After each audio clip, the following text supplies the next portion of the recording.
to another episode of Drinking with Geeks. I'm Roz. I'm Matt, and this week it's the beginning of July, and the internet tells me that means it's time for Wimbledon.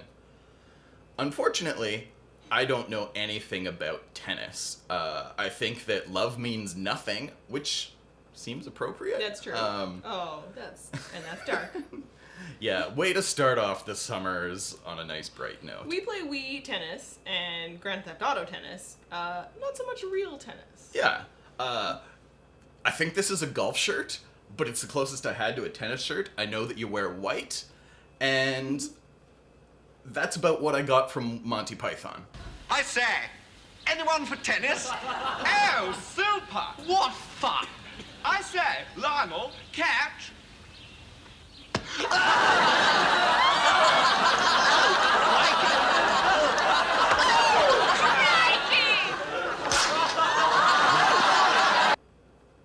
I don't know that was super helpful, but that's where I'm coming from. More importantly than all that, when it's time for Wimbledon, it's time for Pimm's Cups. Pimm's Cup. Odd choice. Well, the whole thing's pretty odd. And that's what we're going to talk about today. And I saw conflicting numbers online, but people at Wimbledon drink something like between 40 and 80,000 pints of Pimm's Cups during the event. Is a heck of a lot of Pimm's Cup. And you know what? I kind of feel like I want to go to England for Wimbledon time just so I can have a bunch of Pimm's Cups, because you don't see it too often here in North America, except apparently in New Orleans. I didn't know this.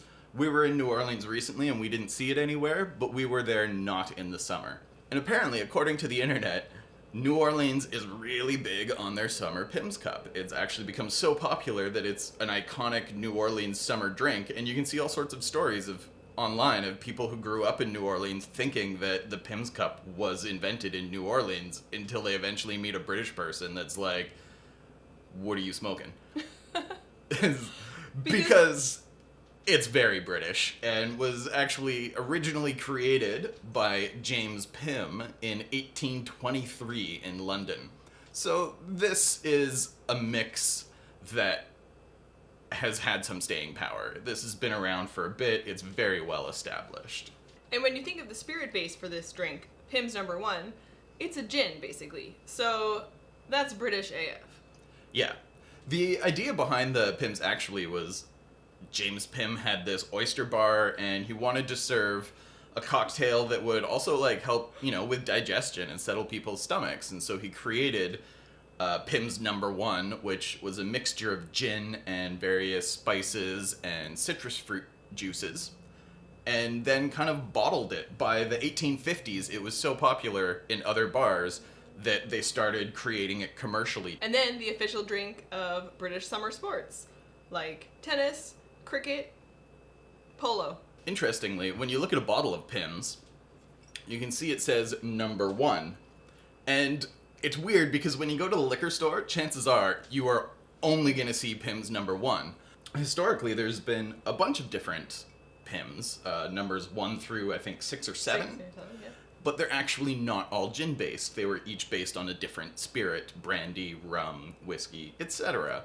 Unfortunately, most of those you won't find anymore, although occasionally I think they do bring them back, in limited things. But there's all sorts of variations using the other Pimm's for different kinds of Pimm's cups, such as Pimm's Winter Cup, which is, I think, made with the brandy version and more apples and kind of served warm and spicy, like a nice winter mulled wine almost.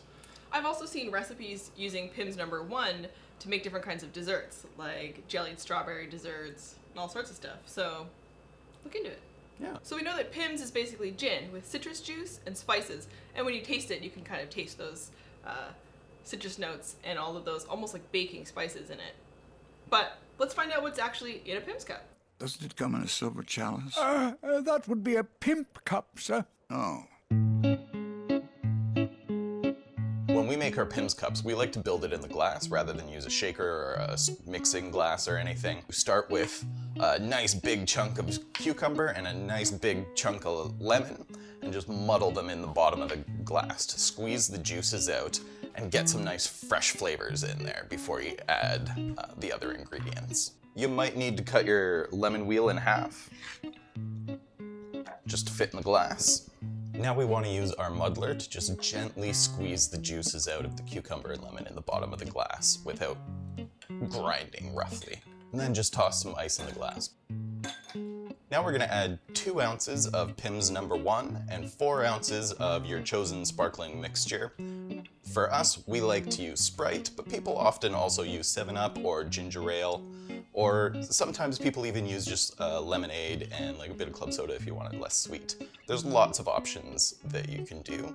Try things out, see what works for you.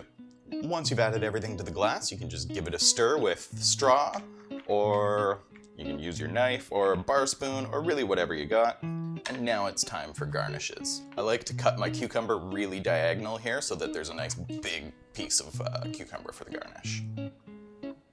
And another slice of lemon. And voila! Pimm's cup.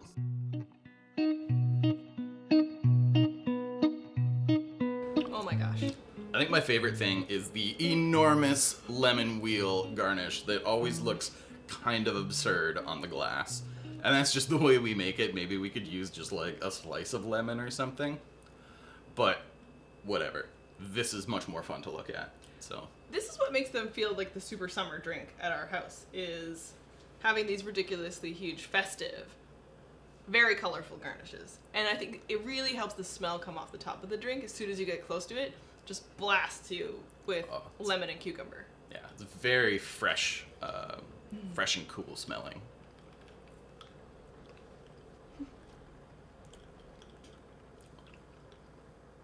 And they are amazing. They're so good. Wonderfully fresh and cool tasting as well. I really love the cucumber in it. It pairs so nicely with the gin. It's sort of like when you have a gin somewhere and they use Hendrick's gin in particular, which is so cucumber infused. Delicious. And it just goes so well with the sweet, bright, fresh summer flavors. Yeah, and you know, this is the way we make it. There are actually a lot of variations on the Pimm's cup, and reading about what they do in England, it sounds like they add a lot more than just your cucumber and lemon to it. They'll throw in apple, strawberries, Oranges. really whatever fruit's around. They make it in a big pitcher, so you have a huge amount. It's almost like a sangria, but gin-based, with just fruit and deliciousness tossed in, and then you This kind of sounds pour it out amazing. and serve. Someday we're going to try it like that. We haven't actually tossed in all the other things. We like to just go with a nice classic lemon and cucumber simplicity. But I have to admit, all that fruit, like the apple especially, I really want to try it with apple. And often I've seen they also use mint as a garnish, which seems a little odd with some of the flavors in here, but, you know, and you're smelling it and it smells cool and refreshing, and I can see how the mint would really go with the aromas that are coming off of this. This might actually get us out of the house to watch tennis. Indeed. And one other great thing to remember about your Pimm's cup is they are super sessionable, quaffable. Is actually part of why they became so popular in New Orleans, which we talked about earlier, is because there was a bartender or a restaurateur or something in New Orleans, and he wanted something to serve to patrons on hot afternoons that would be cooling and refreshing. It was a people want a cocktail, but he wanted it to be lower in alcohol so people wouldn't just be dead by the end of the afternoon, and he could keep serving drinks.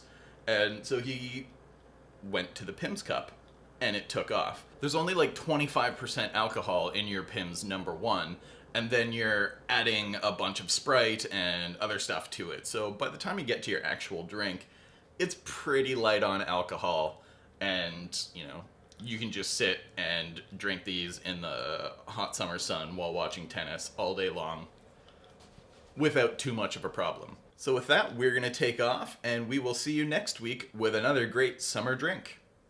Cheers.